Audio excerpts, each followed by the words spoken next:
Good morning, Meta. I'm Roy. We are friends on Instagram. We're both patient advocates, specifically for POTS syndrome patients. We will talk a lot about POTS, but I'm so happy to have you. Technically, it's my first collab with another patient advocate. And I must say, first of all, before you introduce yourself, that I'm super inspired by you. You always give me strength to go and specifically do the rehabilitation workout that I do every day, because you're always with your sport clothing, taking pictures and so on. So thank you for that. You. And I want to learn more about you and your struggles and your life. And just to get to know you better so we can maybe find ways together to help other patients out there. Yeah, that sounds great. Well, thank you for having me and thank you for the kind words. It warms my heart. Well, my name is Mette and I'm 25 years old and I live in Denmark. And I started getting symptoms of POTS in 2009. So it's been a long while, but I got diagnosed in 2015. So it was a struggle to get there, but we got there finally. And my symptoms are like on off. Like I've been sick for 1 year now, but 5 years before that, I have worked full time at McDonald's, but I got some COVID symptoms last year where afterwards I had my POTS symptoms flare up. So I've been on sick leave since then. So, and currently I am trying the Levine protocol or CHOP or whatever you guys want to call it. It has a lot of names. Yeah. And I'm in month 3 right now. So I hope it's going to work. I'm so happy to hear that you managed to get to month 3, because the Levine protocol or the Dallas program, there's so many programs, names for the same program. It was developed in the Presbyterian Hospital in Dallas, Texas, United States. And the problem with this program, and even a healthy person who is not in shape will find it hard because it's very physically tough. But because what they did, these lovely doctors and physiologists, they took the physiological parameters that what POTS patient needs to do if he wants to get better. But we start from such a low point compared to other people. So a lot of people actually cannot hold this program. And I'm so happy you reached month 3. What I found about, specifically about myself, is that without the support of the hospitals, and I'm going to talk more about it, because I did it in a hospital, I would never manage to make it even after maybe 2 weeks in, probably. So I think we should find ways to simplify those rehabilitation programs, specifically for dysautonomia and POTS patients. And it was sad to me to hear that you was one of the regular stories of POTS taking 6 years to diagnose. For me, it was the same, around 6 years to diagnose. I was self-diagnosed, but again, it took me around 6 years. And I was diagnosed in 2009 after being sick from probably 2002 or something like this, even 2001. For me, it happened during the military service. So it's 6 years when the moment that I was in bed until the moment I diagnosed, but the symptoms started earlier during my military service. I want to ask you, when you got your diagnosis, were there a doctor saying, okay, now you do the Dallas program, Levine protocol, and that's what you need to do, or you had to do it yourself and research? When I was diagnosed, I was told to eat more salt and drink more water, of course. Yeah. And buy these compression stockings and use them. Right. But at the time, I don't think that the doctors knew anything really about the training programs and stuff. They said that they had some medication I could try if it was really tough getting through the days. But I wanted to try and not be on medication because I don't feel like it's only kicking the symptoms away. It's not treating the root cause of it. And I don't like that. And it wasn't until this year or last year that my cardiologist said that we could try this program, because I had been trying some medication and it didn't work for me because my blood pressure is really low too. So the beta blockers. Good place to start.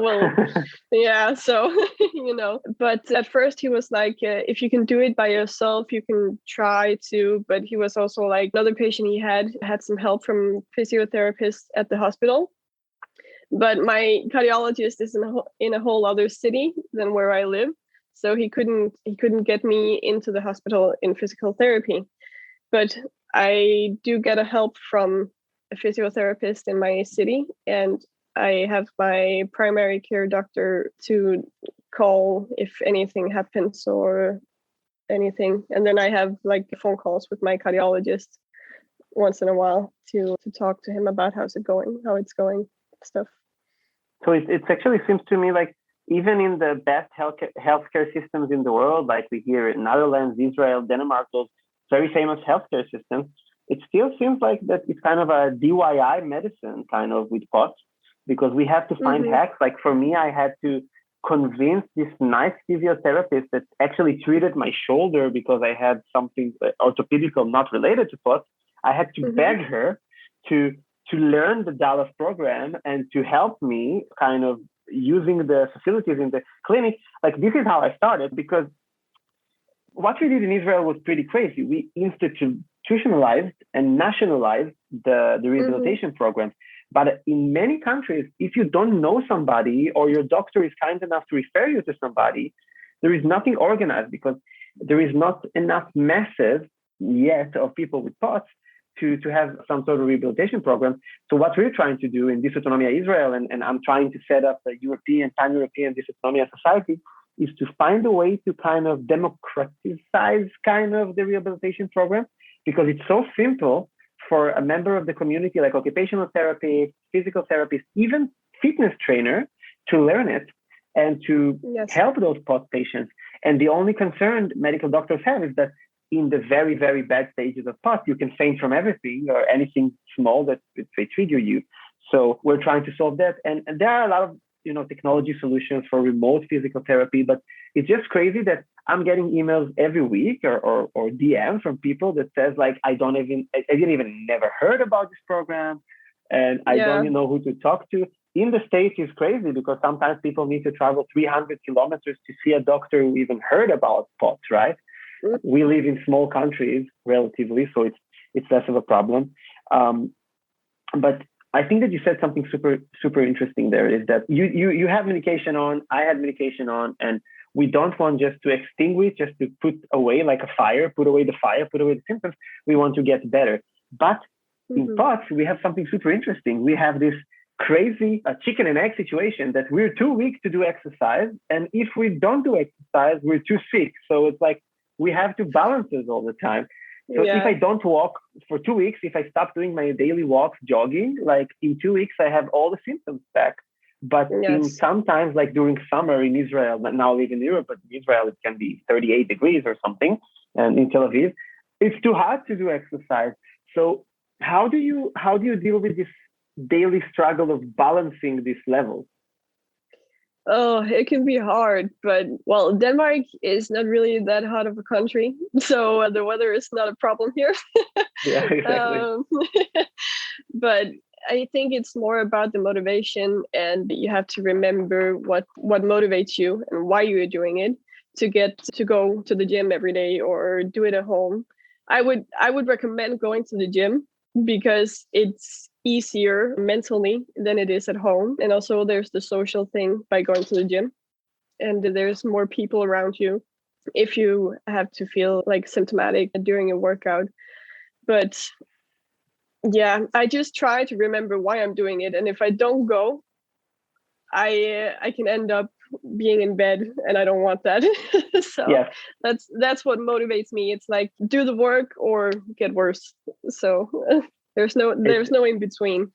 So true. That's so true. Yeah. I found it the same. When I got to Austria, it was so hard for me to actually incorporate it during my daily life. And then when I rolled into a gym, and basically it's so stupid. Like I'm going to the gym just to use the walker, and everybody's looking at me just barely walking on the walker, but it gave me a structure. And sometimes there are air conditions in these places in summer, sometimes not. But like in Europe, it's kind of strange, but because of global warming and so on. But it was a building that you go in, you have a purpose, you're there for like an hour or two, and you know that you have to do something.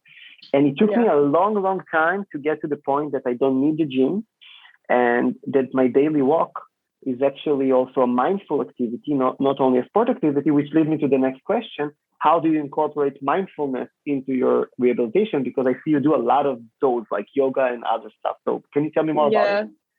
Yeah, every time I work out, I end my workout with yoga, and it's all from 15 to 30 minutes every day. And I also have a dog. So I get out and walk a lot, and I like to just breathe in the nature and like no music in the ears or anything, just going and just taking it in. And it seems to help a lot. And I also meditate every time I do yoga. Every time I end the yoga session, I meditate. And yeah, I just try to do some self-care every day, do something to make me feel good. That's really good. But do you feel that you had struggles starting to meditate, starting to do yoga and put it into your daily routine? Oh yes, I did. The yoga wasn't hard for me because I really like the stretching, and yeah, it feels good, I think. So it was easy. But the meditation, whew, I have a hard time meditating because my mind is just everywhere. Mine too. Mine as well. Yeah. So it's really hard. And when I meditate, I sometimes fall asleep because I try to relax so hard that I get so relaxed I fall asleep. So yeah, it was really hard, but I'm learning still. Meditation is not easy for everyone. It's amazing that everybody has, even like I hear POTS patients who are so sick and fainty, but the yoga is easier for them than the meditation. And I must have a little disclaimer. Not every yoga type is good to POTS, specifically in the rehabilitation phase when you're still fainting and your blood pressure is crazy and tachycardia is crazy. So the only approved yoga that I recommend, like we're not doctors, but is yin yoga, which is very, very gentle, and you can do it lying down. Not a lot of movement changes, because most of the time with POTS I could not do yoga because it's too rapid movement changes. So I had to find a teacher that came to my home for 3-4 sessions, and she taught me what I can do with POTS. She just read about POTS and find things. There is also there is a woman in Israel. She's amazing. Her name is Michal, like Michelle, and she did her PhD about therapeutic yoga. And she kind of came up with a special routine for yoga for POTS that helped our community. So I will try to share some of it. I want to say something also about the mindfulness. I think that people don't realize how healing mindfulness is. It's not only for relaxing. Controlling our mind basically is like, they tell us it's all in our head, and then we're insulted because I have a real illness. But as long as I advance in my journey of getting better, and now writing my books, Revolution from Your Bed, I realized that it's really all in your head. Like you can really make yourself healthier. And the way I healed myself was a lot of mindfulness, a lot of meditation. I didn't know that I'm doing something good, but I did it. So I think that the struggle is, first of all, to have healthy routines before we even think about putting meditation every day. I want to help you. Like, do you have a healthy routines in general, like with your nutrition, sleep, or other things other than yoga and meditation? Well, I try to get up and go to bed at the same time every day, of course. It can be hard some days to get up at the same time. Yeah. But I don't do anything specific. I eat what I want because I have a lot of nausea. So it's important for me to get something to eat also with the workouts and stuff. So I just eat whatever I can and what I want. And I'm also very picky, so that doesn't help. But I try to maintain like a structured day. Like I try to plan my day as much as possible. But yeah, the workouts and the strict bedtimes and stuff like that, it really helps. So for me, I must say that sleeping was always a big problem.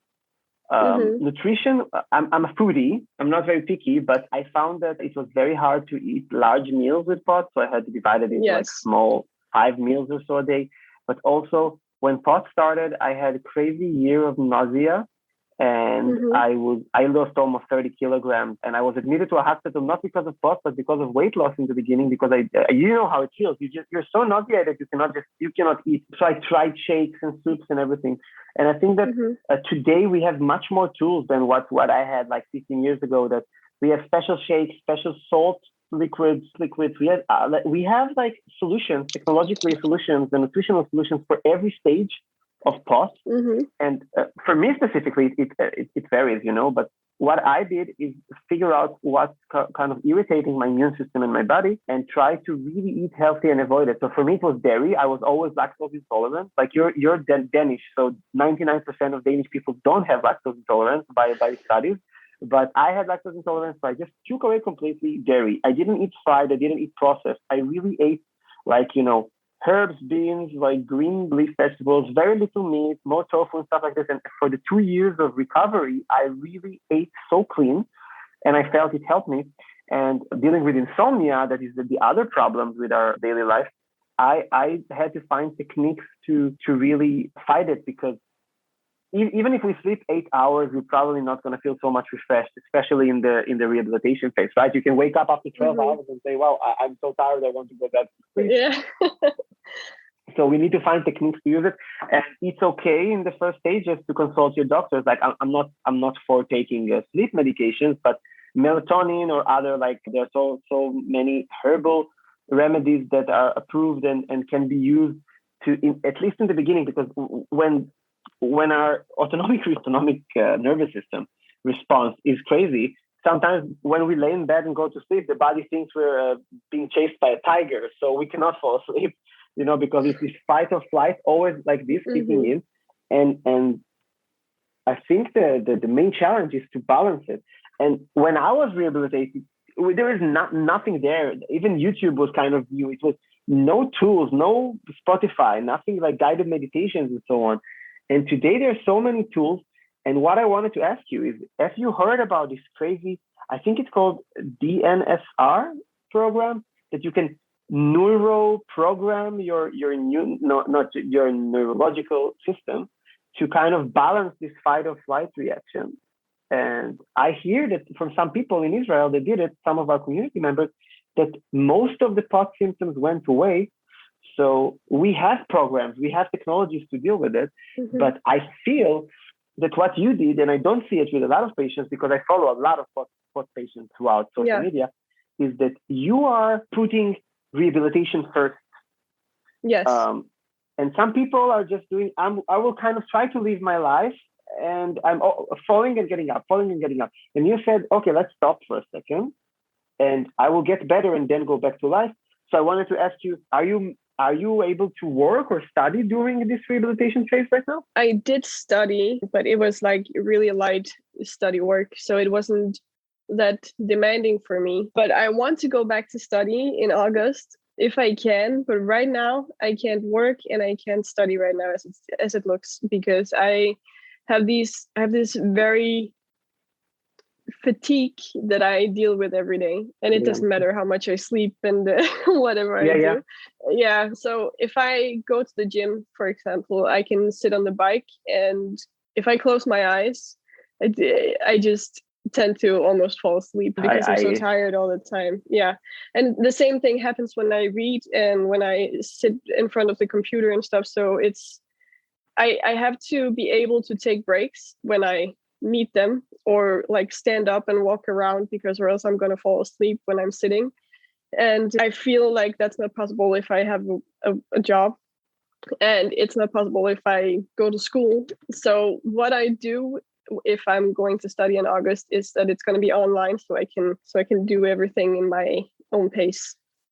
I really admire you for that, because it takes a lot of courage, because people think psychologically that if I stop working or studying, I am giving up on life. And I always have an argument with my doctor. He always really encouraged the POTS patients to be in some sort of activity group or some sort of framework, some sort of structure. And I know that occupational therapy speaking is super healthy to stay in a structure. But for me, being admitted to a rehabilitation hospital, it is a structure. And today with online studies and COVID showed how everything can be remotely. I think that if you don't take those few months, and for me it took around 6 months from the moment I decided on rehabilitating myself. I didn't have a Dallas program. I had to consult with friends who are physical therapists, occupational therapists, and build something for myself, starting from rubber bands with my legs, steps, walking few steps and fainting, walking a few steps, until I got to 7 kilometers or 5 kilometers a day. And even at some point, some running intervals. This was my structure. And I think that POTS patients need to understand that if they don't stop for a second and put themselves in a different framework of structure, it's only going to get back and forth. Because I have a funny story. I had some strange remission happening. Yeah. I got steroids as an experiment in the middle of my illness, and they didn't know if it helped so much. But what happened is that for 1.5 months or so, I could get out of bed and I fainted instead of like 30 times a day, like really every time I moved my head, I could stand and walk a bit. So I had like towards the end, like when I already got it a bit better. So what I did, I could get out of bed and I was like, oh my God, I'm healthy again, which was completely wrong. So I went and worked in a bookshop. And every day I would like lift books, faint on the floor, or just sit on the floor until my manager told me you cannot go on and work like this. So I worked for a few weeks. It was horrible. But for me, I thought, wow, I'm fighting for myself. But now I realize that fighting for myself would have been just, committing to a healthy lifestyle and routine and taking something upon myself as an external structure, like studying online or being a part of a group online. I get so many emails about it that people say, if I stop working, if I stop studying, that's it. But it's not. I just see it, like in a race, in Formula One, they have to stop to change the tires. They have to stop to refuel in the middle. Otherwise, they're just going to stuck. So that's what we're doing. This race that we call life, we just stop in the pit for a second, in the pit stop, and rebuilding ourselves. And I think that what you're doing, like I follow a lot of influencers regarding POTS, dysautonomic chronic illness. And what I like about your job is you're so genuine. You're not trying to be, I'm a regular person, or you're not trying to feel like to hide your illness, or you're not trying to do something that is other than showing your rehabilitation journey. And I wish I had the tools and the courage to do what you're doing. And I really want to commend you for this. And I want to ask you, because I was speaking for like 3 minutes straight, I'm sorry. I want to ask you if you have any tips for other people, because we know that Instagram and other social media can really empower patients if they share the story. Do you have any tips of people how they can really genuinely get better while using social media? While using social media? Oh, yeah, that's a tough one. I think I need you to how do you say that? Ask the question in another way, maybe. Yes. So I can understand better. Yeah. Yeah, sure. Sorry. I'm a public speaker. So when I start speaking... No, it's totally fine. No problem. What I said is that you really inspire me as an influencer, as a patient advocate online, because you share your genuine story and you're proud of the fact that you stopped everything to get better. And even though you're 25, the people expect you maybe to join the race of life. But you stopped everything, and you are one of the influencers. You're not just pretending that everything is okay with you. You're showing when you're not feeling well. You're showing when you're training. Do you have any tips or comments on how other patients with POTS can use maybe social media not to get worse? Because, we see everybody healthy, so we feel bad. But how can we use it as a tool to actually get better? How can we get educated, inspired, and so on? Yes. Well, at first, it's really, really important to remember that there is something behind the social media accounts, because a lot of accounts does only show like the good side and the Photoshop pictures and my life is so great and stuff like that. And that's totally fine. I believe more in showing everything. Like, of course, you have to have some privacy, but also showing the bad days and sharing your thoughts and stuff like that. So just keep in mind that everyone's lives, everyone has some kind of trouble they're going through, and everyone has their own battles. So just because somebody is showing that their life is so great and their relationships are so healthy, and these may never argue, or this person can go work without fainting and stuff like that. Just remember that there's also like a backside of the medal, and just keep that in mind. I think that will help a lot. I think it's so important what you said. There are real people behind it. And I think that what we're trying to do with the patient school is to create a network of hope kind of, because we cannot get people out of Instagram, but we want to use those channels to really educate people and to give them hope. And that's what I'm doing in my account. And I, it was very hard for me to decide, like, is my account, like I have in all social media, I have like 30,000 followers.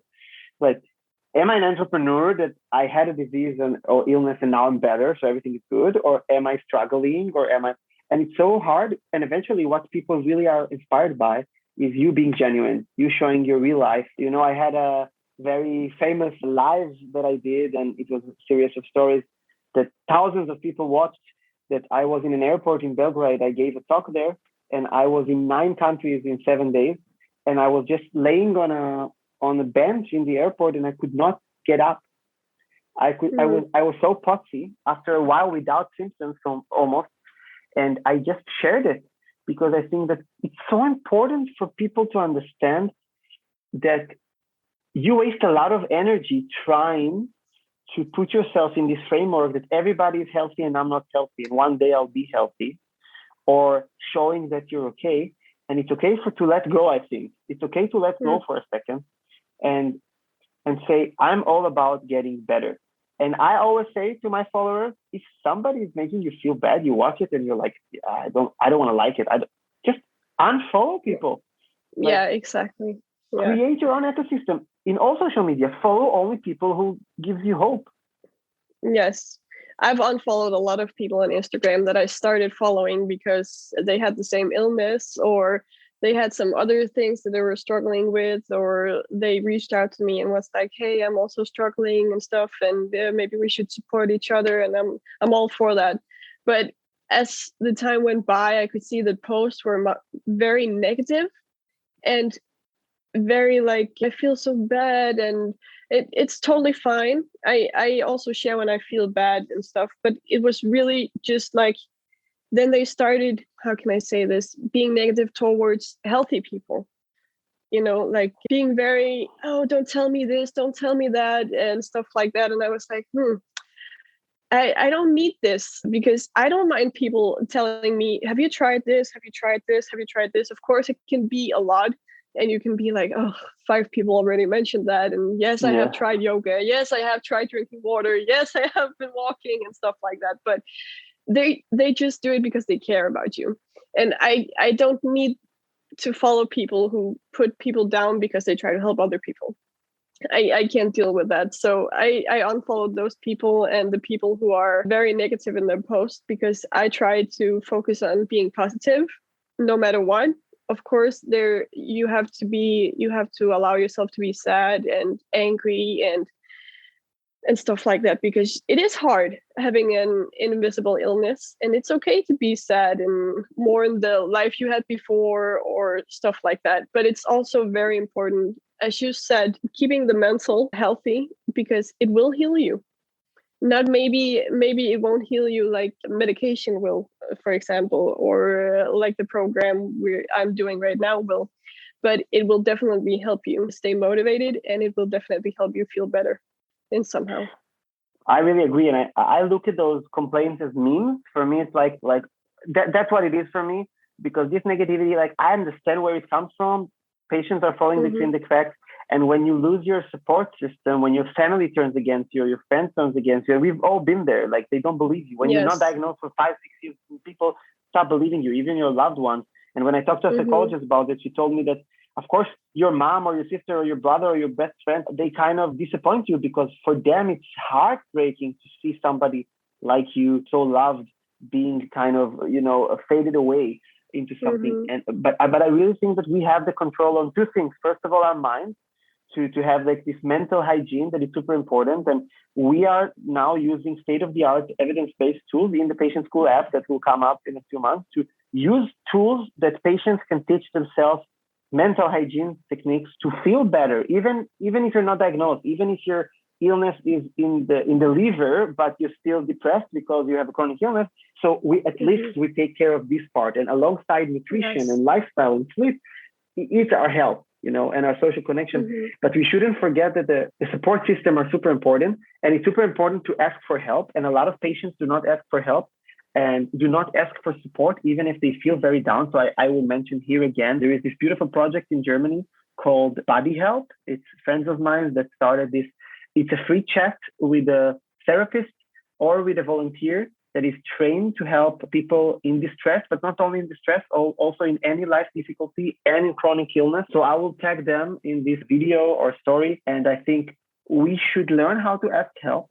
And if we feel we don't have enough support systems, we should find ways and techniques to cope with it. So we have support systems, and we should have a purpose and we should have an aim, but we should very well stay motivated, because in a lot of chronic illnesses, lifestyle is totally effective, as we see in POTS. Like, we have to exercise, we have to eat healthy, we have to sleep well. And if we don't do it, like, I see a lot of patients that they sit there and complain, I feel like shit, but they don't even try to get better.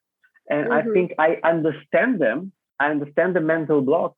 But when you realize that you're the only one who controls your universe, right? Like you did. You left everything you did, your work and everything, and said, okay, now I'm taking the year or whatever to get better. And if patients will not do it, nobody will help them. The doctor is not sitting every morning and saying, oh, Mette, how does she feel today? They have, in Israel, a GP, a general practitioner, will probably have around 2,000 patients. Yeah, I think it's 1,000 here in Denmark. So yeah. So like, it's a the lot of doctor is people. too busy. And until we fix healthcare, and we're working on it, there's so many initiatives.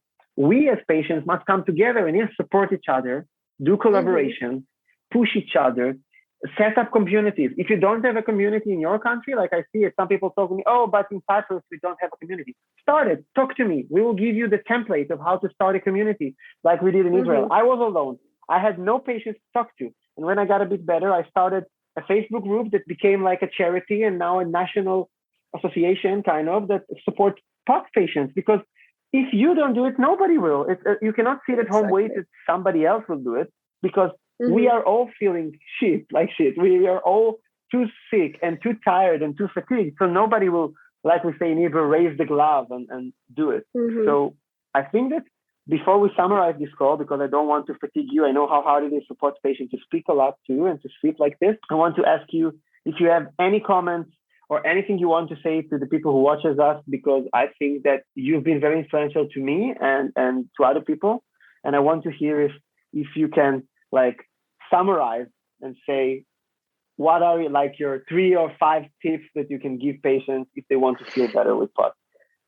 Yeah, slow down, really slow down, look around, and just listen to yourself and your body. And that's one thing I always say, listen to your body. Do what works for you, but also be kind and take in the what is it called? The advice that comes from other people. They only want you the best. So don't discourage it or anything. Just and try. I know this is such a cliche, but think positive. Like, it really, really helps. It's something that's really helped me a lot. Like, to keep a positive mindset. It does wonders, even though people say it don't, but it does. So well said, like really well said. You know, I live so inside of it. So sometimes it's so amazing to hear another person who's been through this journey that we all have the same conclusions. It's so well said. And I want to add, I was the kind of more the interviewer here, but I have POTS syndrome with mast activation disorders and other disabilities. I was almost a decade of my life bedridden or home-ridden. And I had to teach myself how to walk and even talk again, because at some point I could not talk more than a few words because I would faint from the effort, just from the POTS. Rehabilitate myself completely, diagnose myself. I'm not going to take the stage here, but I'm just saying I've been where Mette has been. I've been there 10 years ago. And I lived through the struggle and I thought everything is okay. And then I went to college and I started startups and I was this cool entrepreneur taking much more than I can. And then again, 4 years ago, I had another relapse because I stopped walking, I stopped eating healthy. I was in a very unhealthy relationship. I didn't have good support systems. I forgot everything that I worked for. Everything that Mette says here, I just forgot about it. And I got sick again to the point I was in bed again for like 1 year. I had to go back to a hospital and go 2, 3, 4 times a week, depends on the week, to a hospital. And the rest of the weeks do physical therapy in the clinic. But basically, I had to continue my startup work and full-time job while being in hospital, just to get back to the same situation I was before. And trust me, it's much worse, because when you taste the health again, it's much harder to lose it. So what Mette is doing right now is something I wish I had the strength and the smartness to do 15 years ago and 10 years ago and 4 years ago. And it's not about the hard work for a few months. It's about the maintenance, right? It's about the daily work. It should be part of, it's like a religion. You gotta keep it going. Yeah, it is. You gotta keep going. You find the formula, right? You find the formula. Why do I eat? How do I sleep? What are my relationships? If you like, what is my exercise? What is my mindfulness? I'm sorry. This is a very cute dog. What's her name? Oh, thank you. Hello. But she's deaf, so she can't hear anything. I'm sorry. She's very high maintenance. Just like us. It's okay. Yes. Very empathetic. Pets are amazing, especially dogs with POTS and other chronic. So what I wanted to summarize with, before letting Mette summarize her part, is that I've been there and I've made all the mistakes and I learned. And today, there is not a single day I have this magic device called an Apple Watch that if I don't move enough, it just bugs me and vibrates and just, you need to walk today, you need to do it.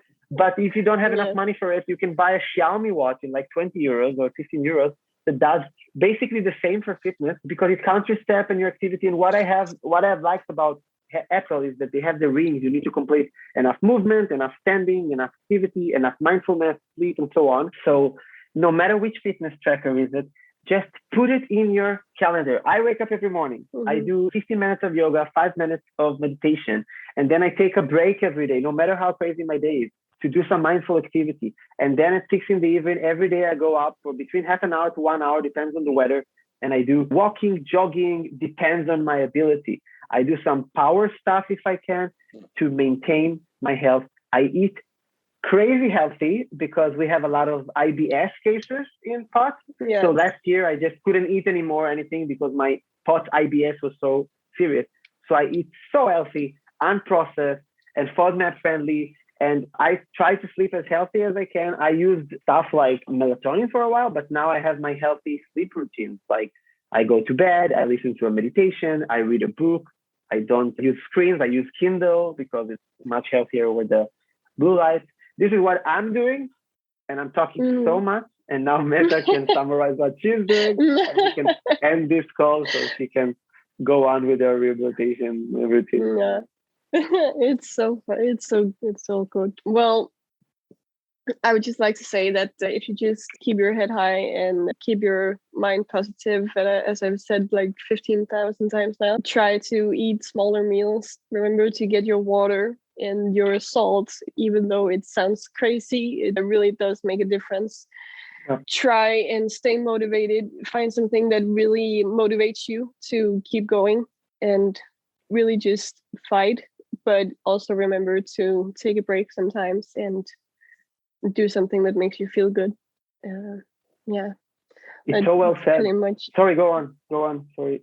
No, that's pretty much. Get a dog. It really helps. This is super important in some countries.